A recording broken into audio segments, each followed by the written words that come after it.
Bonjour à toutes et à tous, ça fait très longtemps que je n'ai pas posté sur cette chaîne pour plusieurs raisons et je vais pas m'étendre dessus parce qu'on va rentrer clairement dans le vif du sujet étant donné qu'on parle aujourd'hui de quelque chose de très sérieux et de très grave. On parle de l'accès à l'avortement et vous n'y aurez sans doute pas échappé parce que c'est absolument partout dans les médias, sur internet, etc. En ce moment aux États-Unis se déroule quelque chose qui fait froid dans le dos et qui nous montre à quel point les acquis sociaux et féministes et les droits des femmes sont perpétuellement menacés et à quel point il ne faut jamais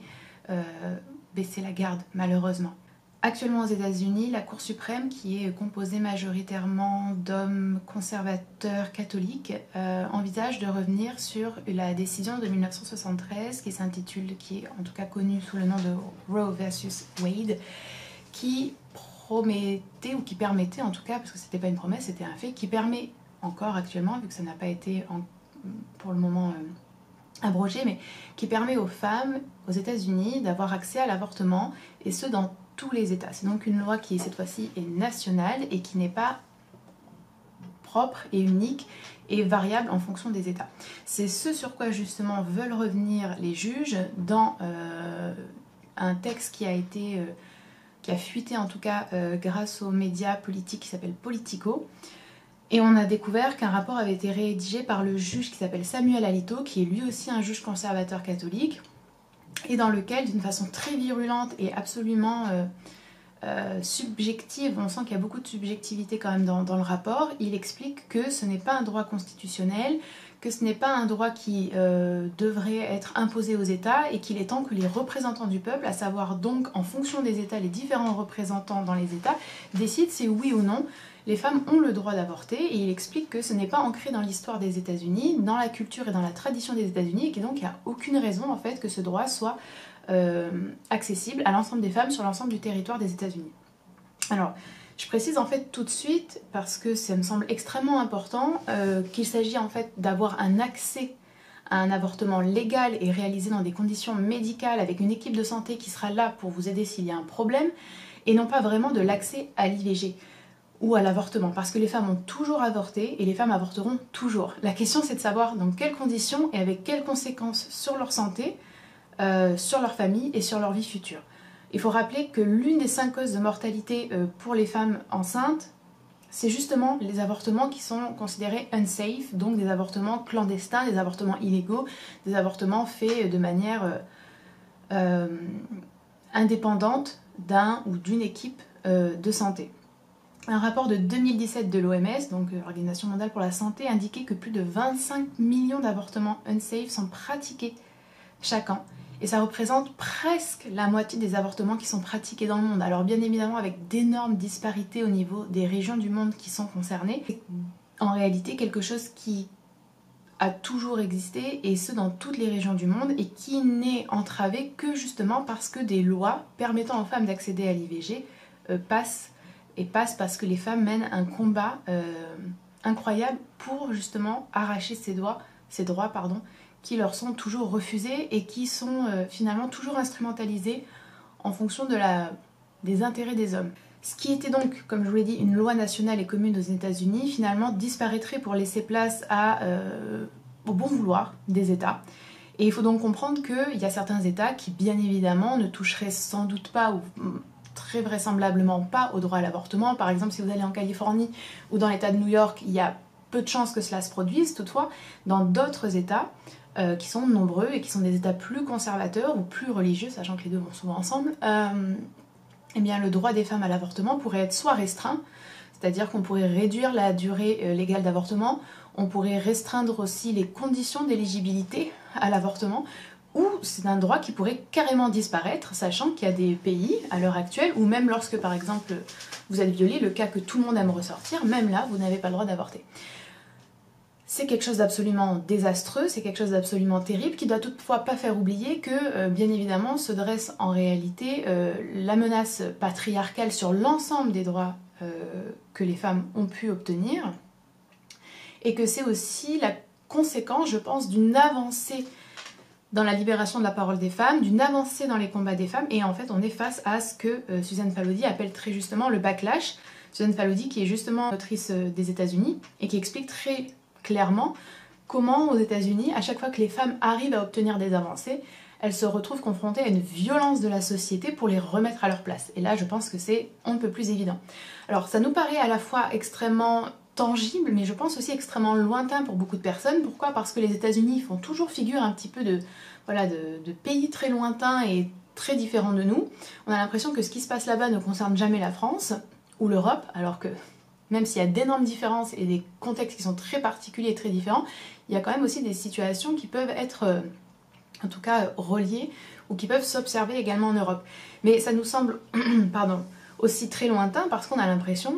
qu'en Europe tout va très bien et que ça ne se produirait jamais. Sauf que c'est absolument faux. Si vous regardez en Europe, il y a quand même une montée, bien évidemment, de l'extrême droite et des droites populistes et des droites qui sont très patriarcales et très conservatrices. On peut penser à la Hongrie, où il y a vraiment quelque chose qui est en train de se dérouler, qui fait également froid dans le dos. On peut penser bien évidemment à la Pologne, où le droit à l'avortement a été fortement réduit et désormais on ne peut plus avorter à moins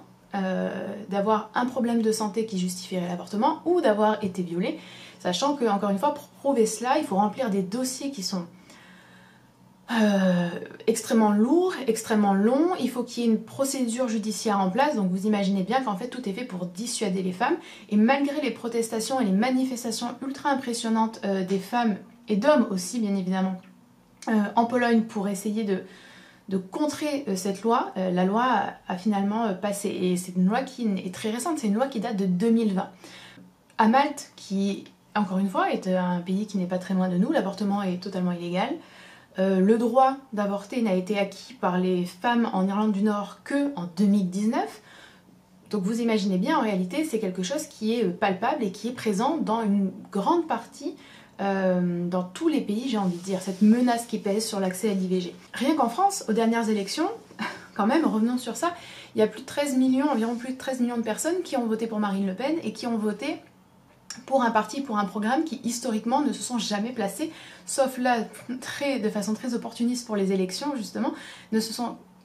Donc un parti, un programme et des représentantes qui ne se sont jamais placés en faveur de l'avortement. Marine Le Pen a pendant longtemps parlé d'avortement de confort. J'aimerais bien qu'on m'explique ce que c'est que l'avortement de confort, sachant qu'un avortement n'est jamais un choix de confort et que le confort, ce serait de ne jamais avoir à subir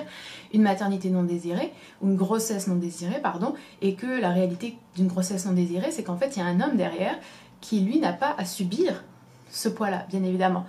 C'était une candidate aussi qui était opposée à l'allongement du délai du droit à l'IVG, et qui avait proposé, lorsqu'elle parlait beaucoup de l'avortement de confort, de mettre en place tout un ensemble de procédures qui permettraient à la mère, à la femme enceinte,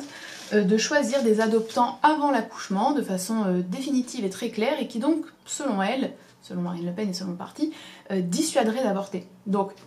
en fait, c'est pas si éloigné que ça, et quand vous voyez des statistiques qui ont été faites il n'y a pas très longtemps, il me semble, je ne me souviens plus exactement de l'année de l'étude, qui montrent par pays et par sexe si les personnes sont opposées à l'avortement, totalement pour, ou estiment qu'il doit y avoir des contraintes à l'avortement. Et ce sont des chiffres et des stats qui en fait peuvent évoluer et peuvent varier très fortement. Rendez-vous compte, aux États-Unis, depuis 1973, ce droit semblait être acquis. Il a suffi en fait que Donald Trump, entre autres, nomme des juges à la Cour suprême qui sont des juges conservateurs pour que finalement cette Cour suprême soit majoritairement constituée, comme je vous l'ai dit, d'hommes catholiques conservateurs, pour que finalement, même en ayant élu un président démocrate, les États-Unis soient pris à la gorge, tout simplement. Et une fois que la loi sera, si elle passe, décision qui devrait revenir d'ici début juillet il me semble, une fois que cette loi sera abrogée, une fois qu'on reviendra sur Roe versus Wade, il n'y aura plus de retour en arrière possible, à moins de revenir et de réinscrire ce droit par l'accès via la Cour suprême, ce qui est donc absolument désastreux et catastrophique. C'est pour cela notamment qu'en France, il y a plusieurs députés, il y a des associations féministes qui luttent depuis des années pour inscrire justement, en France en tout cas, le droit à l'avortement dans la Constitution, sachant qu'il n'y est pour le moment pas inscrit. Voilà. Alors que c'est un droit, à mon sens, fondamental. Juste pour vous donner un exemple, parce que je pense que c'est extrêmement important de ce qui se passe lorsque des femmes n'ont plus l'accès à l'IVG et n'ont plus accès à un avortement sûr et pratiqué dans de bonnes conditions. En Pologne, où je vous l'ai dit donc en 2020 la loi s'est durcie, en janvier dernier, une femme est morte après que les médecins ont refusé en fait de lui retirer l'un des fœtus qu'elle portait qui était mort parce qu'elle était enceinte de jumeaux. Et ils l'ont laissé avec ce fœtus mort pendant une semaine parce qu'ils refusaient de potentiellement blesser le fœtus qui était encore sain, et ce qui a causé la mort de cette femme enceinte et bien évidemment la mort du deuxième fœtus. Logique. En novembre ou octobre, en tout cas en automne 2021, il y a une autre femme en Pologne qui est morte. Son fœtus présentait des signes évidents de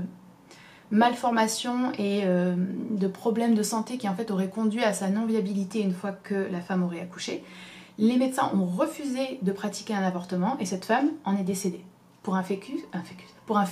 qui n'aurait pas survécu à la naissance. Encore une fois. Actuellement, en Pologne, il y a de nombreuses réfugiées ukrainiennes qui ont passé la frontière et qui se retrouvent en Pologne et qui, pour de nombreuses raisons, sont confrontées à des grossesses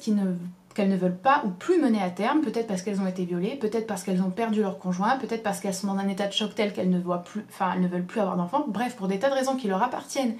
et que nous ne sommes jamais de toute manière en mesure de juger. La réalité, c'est que maintenant elles sont en Pologne et qu'elles sont face à cette loi ultra stricte en Pologne et qu'elles sont absolument désespérées et seules face à une grossesse qu'elles veulent mettre à terme et qu'elles ne peuvent pas légalement mettre à terme dans le pays dans de bonnes conditions. Donc il y a des ONG notamment Women on Web,